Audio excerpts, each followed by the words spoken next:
Hello दोस्तों, आपका स्वागत है हमारे चैनल चैम्पियन जैद पर। मैं हूं आपका दोस्त मोहम्मद जैद। और दोस्तों, आज मैं आप लोगों को राइटिंग स्किल में आगे एक्सपांड द थीम बताने वाला हूं। तो एक्सपांड द थीम में एक्सपांसन ऑफ आइडिया भी इसको हम लोग बोलते हैं। तो ये क्वेश्चन हम लोगों को बोर्ड में 5 मार्क्स का आता है रिपोर्ट राइटिंग के ऑप्शन में। अगर आप रिपोर्ट राइटिंग नहीं करना चाहते तो आप ये कर सकते हैं, ये नहीं करना चाहते तो रिपोर्ट राइटिंग कर सकते हैं। ठीक है। और एक्सपांसन ऑफ आइडिया या फिर एक्सपांड द थीम ये किस ऑप्शन में आते हैं? या तो ये प्रोवर्ब के फॉर्म में आएंगे। प्रोवर्ब मतलब एडवाइस या फिर वार्निंग, वर्डेड पोइटिकली मतलब पोइटिकली ये रहता है। जैसे try try till you succeed, where there is a will there is a way, never give up. तो ये सब प्रोवर्ब होता है, मुहावरे होते हैं, मतलब कि एक कहावत की तरह होता है। सेइंग मतलब कहावत होता है और प्रोवर्ब मतलब मुहावरे की तरह।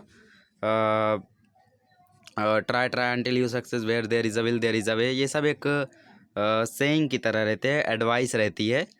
जैसे एडवाइस में कहा है कि कोशिश करते रहो, हार नहीं होगी, नेवर गिव अप, ये भी एक एडवाइस हो गई। क्वोटेशन, क्वोटेशन मतलब कि क्वोट, जो महान महान लोगों ने क्वोट बोल के गए हैं। जैसे what is in the name, ये किसने कहा था? विलियम शेक्सपियर ने। या फिर everything is possible, nothing is impossible. बात एक ही है दोनों की। तो ये कहा था डॉक्टर एपीजे अब्दुल कलाम ने। तो ये कोट क्या होता है? महान महान लोगों के बोल होते हैं, जिन बोल को हम लोगों को एग्ज़ाम में आता है और उस बोल में हम लोगों को पोल खोल मतलब पूरा लिखना रहता है। और अगला आता है स्लोगन। स्लोगन में मतलब होता है कि आइडिया जो हमारी अटेंशन, जो हमारा ध्यान आकर्षित करते हैं। जैसे save the girl child, do और डाई, करो या मरो, सेव वाटर सेव लाइफ, ये सब क्या होते हैं? स्लोगन्स होते हैं। तो ये 3 फॉर्म में आप लोगों को बोर्ड में आ सकता है। तो मैंने एक एग्जाम्पल पर लिखा है, वो आप लोग पढ़ सकते हैं, मैं भी पढ़ूंगा अभी। और इसके बाद भी बहुत सारे एग्जाम्पल है जिनका मीनिंग मैं बताऊंगा। वो सब हॉट्स हैं, मतलब अक्सर आ चुके हैं या फिर चांसेस ज़्यादा रहते हैं उनके आने पे। Time and tide wait for none, सुना ही होगा आपने कि समय किसी का इंतज़ार नहीं करता, लहरें भी किसी का इंतज़ार नहीं करती। तो time is free but it's priceless. समय तो मुफ्त है, ठीक है, लेकिन वो प्राइसलेस भी है, उसकी कीमत नहीं लगा सकते हम लोग। You can't own it but you can use it, आप उसे ख़रीद नहीं सकते बट आप उसको यूज़ कर सकते हैं। You can't keep it but you can expand it, मतलब आप उसे रख तो नहीं सकते बट आप उसे खर्च कर सकते हैं। Once you have lost it you never get it back, मतलब एक बार आपने उसे गंवा दिया तो वो वापस नहीं आएगा। Time and tide wait for the none means no matter how powerful a person is, he can not stop the passage of time. कितना भी ताकतवर इंसान हो बट वो टाइम का जो पैसेज है उसको रोक नहीं सकता। तो समय की बात चल रही है तो कुछ महान पुरुषों का भी नाम बता देते। तो जैसे सिकंदर ने कहा था कि वो पूरी दुनिया पर विजय पाएगा, बट किसने उसको रोका? उसको समय ने रोका। समय चला गया और उसकी जान चली गई। बहुत सारे लोग जो लोगों का शुभ मुहूर्त बताते हैं वो अपना अशुभ मुहूर्त नहीं बता सके, कब उनकी डेथ हो गई। तो मुहूर्त, टाइम, समय, ये सभी चीज़ें क्या होती है? किसी का इंतज़ार नहीं करती। तो आपको अगर समय का महत्व जानना है तो उससे पूछिए जिसकी 10 सेकंड की वजह से कोई फ़्लाइट छूट गई, जिसके 5 सेकंड लेट होने की वजह से हॉस्पिटल में पहुंचने नहीं पाए और डेथ हो गई, जिसकी 2 मिनट लेट होने से डेथ हो गई। ऐसे लोगों से आप लोग पूछेंगे तो वो समझाएंगे हाउ इम्पोर्टेंट टाइम इज़। तो ये सभी चीज़ें समय का महत्व बताती हैं दोस्तों। फिलहाल आगे बढ़ते हैं। The value of time can not be undermined, मतलब कि समय को हम लोग, जो वैल्यू है उसकी, उसको हम लोग अंडरमाइन नहीं कर सकते।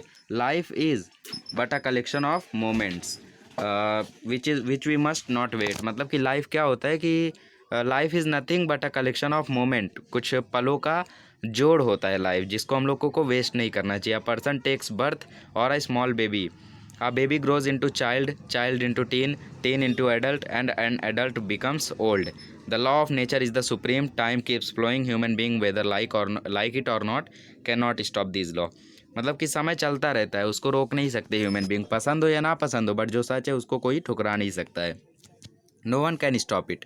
The movement of the water in a river flows for ever, जो रिवर में वाटर रहता है वो हमेशा तैरते रहता है। All this thing are beyond human control, ये सभी चीज़ें इंसान कंट्रोल नहीं करता। तुम लहरों को रोकने जाओगे, लहरें तुम्हें डुबा ले जाएंगी। We should make a good use of time, वो लहरों के ऊपर था, टाइड के ऊपर था। हम लोगों को समय का अच्छा इस्तेमाल करना चाहिए। We should perform our duties just at the right moment. Time is like money, every day or minute second is precious for us, मतलब कि हर दिन, हर घंटा, हर मिनट, हर सेकंड हमारे लिए बहुत ज़्यादा आवश्यक है। As we spend money wisely in the same way our time should be spend very cautiously, जिस तरीके से हम पैसे वाइसली खर्च करते हैं और वेस्ट नहीं करते, उसी तरीके से समय भी रहना चाहिए। A farmer has to harvest his crop on time but if he neglects the bird will eat those crops और अल्टीमेटली रेन में डिस्ट्रॉय इट। अगर आप लोगों को क्रॉप्स उगाने हैं तो टाइम पे उगाओ, अगर टाइम पे नहीं उगाओगे तो या तो चिड़िया खा जाएगी या तो रेन उसको डिस्ट्रॉय कर देगी। A successful man only knows the value of time because he has come with proper use of time coupled with hard work. मतलब कि एक समय का असली महत्व उसी को पता रहेगा जिसने समय का अच्छा इस्तेमाल किया होगा, प्रॉपर यूज़ किया होगा। और जब आप प्रॉपर यूज़ करते हो टाइम का ना, तो आप लोगों को कोई रिग्रेट नहीं होता है, कोई ऐसा नहीं होता है यार कितनी जल्दी चला गया दिन। जैसे अभी जो हम लोगों का गर्मियों की छुट्टी थी 10वीं की, उसमें मेरे बहुत सारे दोस्तों ने प्लानिंग की थी कि हम लोग गेम्स खेलेंगे, क्रिकेट खेलेंगे, दिन भर बैठ के पबजी खेलेंगे। बट मेरी प्लानिंग यही थी कि जैसे बोर्ड एग्ज़ाम ख़त्म होगा, मैं यूट्यूब का जो मेरा चैनल पहले ही बना था उसको मैं आगे कंटिन्यू करूँगा, इतना वीडियो डाल दूँगा कि मेरी नॉलेज शेयर हो जाएगी पूरी। तो मैंने पूरा अच्छा यूज़ किया है, प्रॉपर यूज़ किया है टाइम का। तो मुझे ऐसा नहीं लग रहा है कि यार अप्रैल, मई, जून, जुलाई बीत गया और मैं कुछ कर ही नहीं पाया। क्या किया मैंने? सिर्फ आराम किया, पबजी खेला। बाकी लोगों को रिग्रेट हो रहा होगा कि यार मैंने तो टाइम को वेस्ट कर दिया। तो ये सभी चीज़ें होती है। और so we should not procrastinate, instead every single second should be used carefully. हम लोगों को एक एक सेकंड अच्छे से इस्तेमाल करें, तभी हम लोग आसमान को छू सकते हैं। तो ये छोटा सा हम लोगों का ये मैंने दिया था आप लोगों को, इसको 2 से 3 पैराग्राफ में आप लोगों को लिखना है और 1 से 1.5 page will be more than enough. 1 page भी लिखेंगे तो भी आप लोगों को 4 मार्क्स मिल जाएंगे, 4 साढ़े 4। और फुल मार्क्स स्कोर करने हैं तो आप लोग 1.5 पेज का लिखें, सुंदर हैंड राइटिंग में लिखें, ऐसा लिखें कि सामने वाले को समझ में आए। और हार्ड वर्ड्स यूज़ करें, थोड़े बहुत अच्छे वर्ड्स। और पंचुएशन, मतलब कि ग्रामर और पंचुएशन इंपॉर्टेंट है। तो यहाँ पे आप लोग देख रहे होंगे ये कॉमा, ये वो जो भी फुल स्टॉप वगैरह, ये सब चीज़ें प्रॉपरली यूज़ करोगे सो ये आप अच्छे से आप लोग 5 मार्क्स स्कोर कर जाओगे। बिकॉज़ जब भी हम लोग लिखते हैं तो हम लोग जब एस्से लिखते हैं तो उसमें पूर्ण विराम देना ही भूल जाते हैं, फुल स्टॉप तो देते ही नहीं है कहीं पे। तो उन चीज़ों का भी ध्यान रखें। तो कुछ और एग्जांपल्स मैंने दिया है, जैसे पहला है मेक है व्हेन द सन शाइन्स। मतलब कि जब भी आपके अच्छे दिन आते हैं तब आप मज़े करो, मतलब कि उन अच्छे दिनों को एंजॉय करो। जब सन शाइन मतलब जब किस्मत अच्छी हो उस time. Every good thing comes to an end, बिल्कुल सही बात है, हर एक अच्छी चीज़ का अंत होता ही है और इस चीज़ को हम लोग ठुकरा नहीं सकते। गुड हो या बैड हो, हर एक चीज़ का अंत होता है, बट हम लोग गुड चीज़ों का अंत होना लाजमी नहीं समझते। जैसे कोरोना का अंत हो रहा है तो वैसे ही होता है। आई स्टिच इन टाइम सेव्स 9, इसका मतलब कोई जल्दी समझ नहीं पाता है। स्टिच इन टाइम सेव्स 9, चलिए ठीक है, इसको मैं आप लोगों को ड्रॉ करके बताता हूँ एनिमेशन में। चलिए ये कपड़ा है मेरा, यहाँ पे मेरा ये समझ लीजिए टॉवेल है, ठीक है, टॉवेल नहीं कह सकता, शर्ट है। अच्छा नहीं बना है बट शर्ट है समझ लीजिए। यहाँ पे क्या हुआ, थोड़ा सा फट गया, ठीक है, और बाकी पूरा ठीक है। तो यहाँ पे फटा हुआ है और अगर मैं इसको टाइम पे स्टिच कर दूँ, मतलब टाइम पे सिल दूँ, तो आगे चल के ये और नहीं फटेगा। वरना आगे मैं शर्ट पहनूंगा, थोड़ा सा और फटेगा, थोड़ा सा और फटेगा, और ऐसे ऐसे 9-10 बार ये फट जाएगा। वही कहता है कि अगर मैं टाइम पे उसको सिल दूं तो 9 जो फटने वाला है वो बच सकता है। तो स्टिच इन टाइम सेव्स 9, उसी तरीके से हमारी ज़िंदगी में भी होती हैं।